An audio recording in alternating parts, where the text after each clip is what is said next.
পদ্মা নদীর ধারে আমরা 5 জন মন্টাইনা স্যান্ডউইচ খাবে, শারমিন খাবে হালিম, এলিসা খাবে চকলেট, আর আনাহিকা খাবে শিক কাবাব।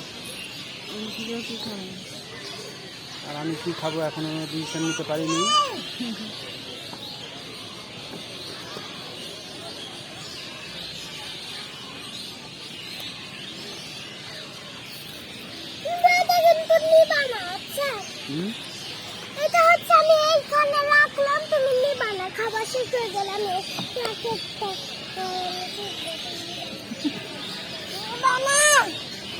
কেন আপু খাবে কি না?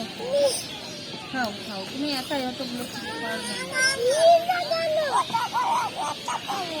হ্যাঁ